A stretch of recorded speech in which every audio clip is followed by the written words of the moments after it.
Finance అని తెలిసి మేము కలెక్టర్ గారిని కలవడం జరిగింది.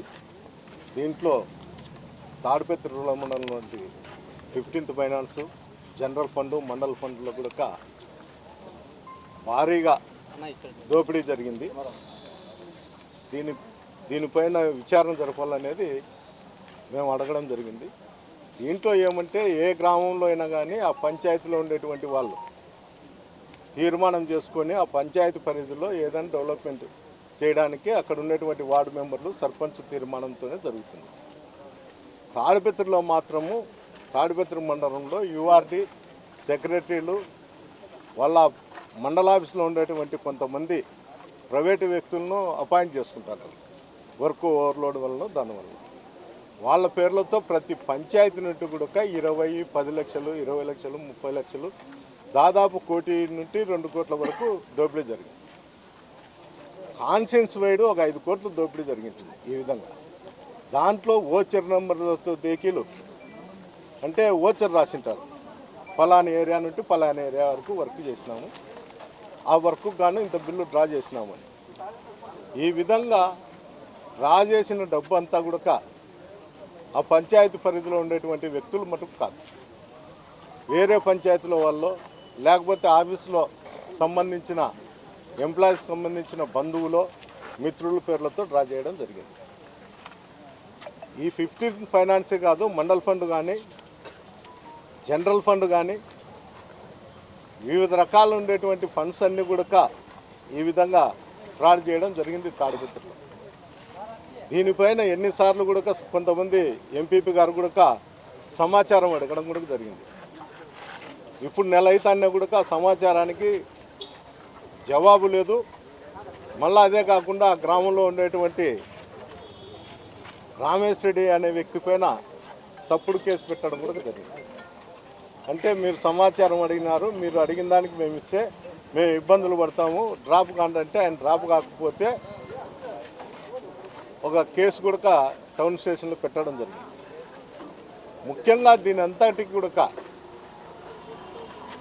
రాష్ట్ర ముఖ్యమంత్రి గారు మెడికల్ కాలేజీల పైన పీపీపీ విధానం తీసుకొస్తే తాడిపత్రిలో ఒక దీవి మాదిరి చూసి జేసీ ప్రవాగ్ రెడ్డి అంటే పీపీపీ అంటే ప్రవాగ్ రెడ్డి పోలీస్ ప్రైవేట్ లిమిటెడ్ అని ఒక వ్యవస్థను పెట్టడం జరిగింది తాడిపత్రిలో. అంటే జిల్లా అధికారుల పరిధిలో ఈ వ్యవస్థలన్నిటి కూడా తాడిపత్రిలో పనిచేయవు. జిల్లాధికారులు ఎవరు చెప్పినా కూడా అక్కడ ఉండేటువంటి ఎంప్లాయీస్ మాత్రం తాడిపత్రిలో పనిచేయవు. ఏంటంటే తాడిపత్రి టీఎంఎల్ దగ్గర ఒక వారం నుండి మాట్లాడుతున్నారు. ఈసారి చంద్రబాబు నాయుడు గారు క్యాబినెట్లో కూడా తాడిపత్రిని ఒక దీవిగా ప్రకటించి పీపీపీ విధానం అంటే ప్రవాగ్ రెడ్డి పోలీస్ ప్రైవేట్ లిమిటెడ్ అని ఒక సంస్థను ఏర్పాటు చేస్తారు తాడిపత్రిలో అనేది ప్రతి టీ అంగడి కాడ, ప్రతి హోటళ్ళ కాడ కూడా మాట్లాడడం జరుగుతుంది. ఇది ఎంతవరకు సమంజసమో నాకు తెలుసు, కానీ పబ్లిక్లో మటుకు ఇది పూర్తిగా ఉంది.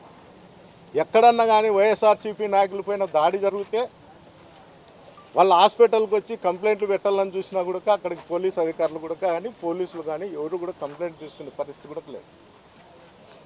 ఎవరన్నా కానీ అడిగితే ఐడెంటిఫై చేయాలి. వాళ్ళు హెల్మెట్ పెట్టుకొని వచ్చి కొట్టినారు కదా, మీరు ఐడెంటిఫై చేయాలి. ఎక్కడన్నా కానీ ఒక ఇంజూర్ పర్సన్ కంప్లైంట్ ఇచ్చి తీసుకొని ఇన్వెస్టిగేషన్లో ఉండారా లేదా, లేకపోతే నిజమైన వ్యక్తులు ఎవరుండారని పోలీసు చేయాల్సిన పని అది. ఒకవేళ నీకు అట్లాంటిది ఏందన్నా ఉంటే కోర్టులో సబ్మిట్ చేయాలి ఐడెంటిఫై కోసం. ఈ విధంగా కేసు పెట్టిన వాళ్ళను బెదిరించుకుంటూ చేసుకుంటూ ఒక్క కంప్లైంట్ కూడా రిజిస్టర్ చేసే పరిస్థితి కూడా తాడిపత్రిలో లేదు. ఎవరన్నా కంప్లైంట్ చేయాలంటే అది జేసీ కుటుంబం నుంటే రావాలి.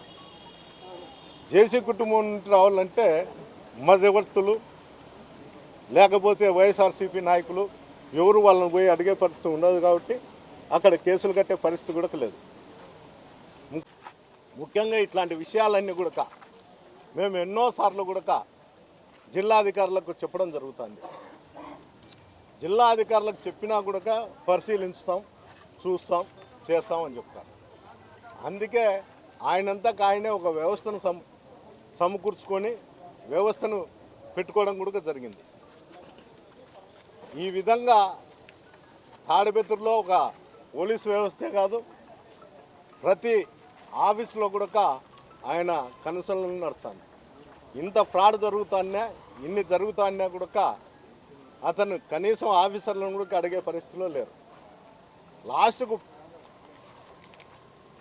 డిజిటల్కి కూడా పంచాయతీ సర్పంచుల దగ్గర నుండి అధికారులు తీసుకోవడం జరిగింది.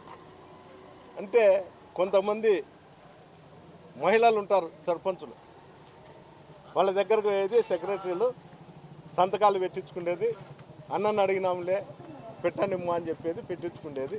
ఈ విధంగా బిల్లులు చేస్తాం. ఏదేమైనా ఆ పంచాయతీ పరిధిలో ఉండేటువంటి వాడు చేసుకుంటే ఏదో వర్క్ చేసినాడనే ఆలోచన ఉంటుంది. ఎవడో ఆ పంచాయతీకి సంబంధం లేనోడు, ఆ గ్రామాలకే సంబంధం లేనోళ్ళు బిల్లులు చేసుకుంటా అంటే కూడా ఎవరు కూడా దానిపైన చర్యలు తీసుకునే పరిస్థితి కూడా లేదు. ఈరోజు కూడా మేము కలెక్టర్ గారికి అదే చెప్పడం జరిగింది. కలెక్టర్ గారు కూడా మేము దాన్ని పరిశీలించుతామని చెప్తున్నాడు, చర్యలు తీసుకుంటామని చెప్తాం. దయచేసి కలెక్టర్ గారికి కూడా మీ తరఫున చెప్తున్నా, దానిపైన చర్యలు తీసుకొని సివిల్ క్రిమినల్ కేసులు చేసి చట్టపరంగా మీరు చేయగలిగితే ఇంకొక అధికారికి కూడా భయం ఉంటుంది. మీరు చేయలేకపోతే ఏదో రోజు ప్రజా ఉద్యమం చేపట్టే పరిస్థితి కూడా ఉంటుందని తెలియజేయడం జరుగుతుంది. అంతే కదా ఇప్పుడు జరుగుతుంది. అదే నేను చెప్తాను, పీపీపీ విధానం అని. చంద్రబాబు నాయుడు చూస్తే మెడికల్ కాలేజీల మీద పీపీపీ విధానం తీసుకొచ్చినాడు. ఈయన చూసుకొచ్చే ప్రవాగ్ రెడ్డి పోలీస్ ప్రైవేట్ లిమిటెడ్ అని ఈయన తీసుకొచ్చినాడు.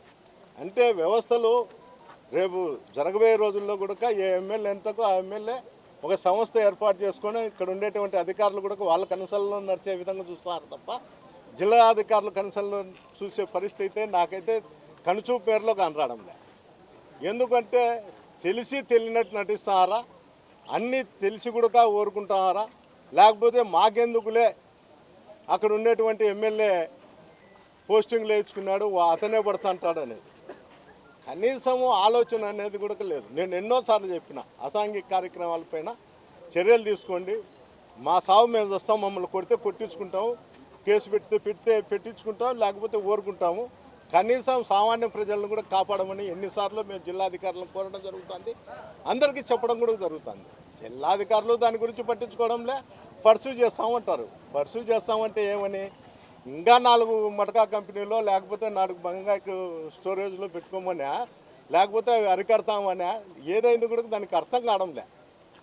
ఎందుకంటే మేము ఈరోజు చెప్పినాము, సాయంత్రానికి 4 పట్టకొస్తారు అమాయకులను, వాళ్ళని పట్టకొచ్చి 500 400 ఫైన్ వేస్తారు, మళ్ళీ ఇడిచిపెడతాడు వాడు. మళ్ళీ పొద్దున్నే మళ్ళీ వాళ్ళంతా వాళ్ళ వ్యాపారాలు వాళ్ళకి చేస్తారు. నేను చెప్పేది అబద్ధం కాదు. మీరు కనీసం పరోక్షంగా కానీ మీరు ఎక్కడి నుండి అయినా కానీ పోయి చూడండి, చూస్తే తెలుస్తుంది అక్కడ ఏం జరుగుతుంది ఏం కథ అనేది. మీరే వ్యవస్థలను గాలికి వదిలేస్తే సామాన్యుల పరిస్థితి ఏమి? ఇవన్నీ కూడా అడిగితే రేపు పొద్దున్న నుండి ఇన్స్ట్రక్షన్స్ పెడతారు. ఎమ్మెల్యే ఆ పెళ్ళికి పోకూడదు, ఆ డిన్నర్కి పోకూడదు, ఎవరన్నా ఇంటి దగ్గరకు పోతే వాళ్ళ మీద దాడులు చేయడం. అడగకపోతే ప్రొద్దున లేస్తే దినదిన అభివృద్ధి చెందుతుంటాయి అసాంఘిక కార్యక్రమాలు. ప్రతిరోజు బంగాకు వచ్చింది, దీనివల్ల ఎంతో చెడుపు. వీళ్ళు తాగి ఏం చేస్తున్నారో తెలియదు, కుటుంబ సభ్యులను కొడుతున్నారో తెలియదు, బయటని కొడుతున్నారో తెలియదు, పోలీసు అధికారుల మీద దాడి చేస్తున్నారో తెలియదు. నిన్న లేకమన్నా ఒక వారం కిందట అనంతపురం టౌన్లో కూడా పెద్ద కథలు విన్నారు. యాన్నో చేనులో ఉంటే వీళ్ళకి ఇన్ఫర్మేషన్ వచ్చే ఎన్కౌంటర్ కాలు కాల్చినావు, దెబ్బ తగిలింది, వాడు నడుచాడు, ఇల్లు పెట్టారని ఈ విధంగా కథ అలుగుతూ అంటారు. ఎవరినో అమాయకులు తీసుకుపోయేదో లేకపోతే ఇంకోని చేసేది చేస్తాను. ఏం అడిగే పరిస్థితి కూడా లేదు. అడుగుతే వీళ్ళు ఆలోచన ధోరణి వేరు, ప్రతిపక్షంలో ఉన్నారు, మమ్మల్ని ఏదంటే అది మాట్లాడుతుంటారు, ఏదంటే అది చేస్తుంటారు. మాకన్నా సర్వీస్ చేసేవాళ్ళు ఎవరు లేరు అని చెప్తాంటారు. సర్వీస్ చేయడం అంటే అసాంఘిక కార్యక్రమాలు పెంచి పోషించడం కాదు, ప్రజలను కాపాడే పరిస్థితి వచ్చినప్పుడే ఆ ఏ అధికారికైనా పేరుంటుంది. ఫలానా హయాంలో ఫలానా ఆఫీసర్ వచ్చినాడు, ఆ ఆఫీసర్ వచ్చినప్పుడు ఇట్లుందని జిల్లాలో ఈ రోజు కూడా చెప్పుకుంటారు. ఆ విధంగా పేరుండాల తప్ప అసాంఘిక కార్యక్రమాలు ఎవడంతా కూడా అధికారి ఎవడంతా కూడా దోచుకొని పోతా అంటే పైన ఉండేటువంటి అధికారులు చూస్తున్నట్లు పోతా అంటే దీనికి అర్థం ఏముంటుంది? దీనికి అర్థం కూడా ఉండదు. లాస్ట్కు సామాన్య ప్రజలు, ప్రతిపక్షంలో ఉండేటువంటి కార్యకర్తలు నాయకులు ఇబ్బందులు పడాల్సిందే తప్ప దీంట్లో ఎలాంటి పరిస్థితుల్లో ఏం లేదు. దయచేసి అధికారులకు, జిల్లా అధికారులకు అందరికీ చేతులు ఎక్కి ముక్కుతాను. కనీసము మమ్మల్ని మీద దాడులు చేస్తే మీరు పట్టించుకుంటారో పట్టించుకోరో అది గాలికి వదిలేసి సామాన్య ప్రజలకు కానీ అసాంఘిక కార్యక్రమాల పైన కానీ దాడి చేసి కట్టడి చేయాల్సిందిగా కోరుకుంటారు.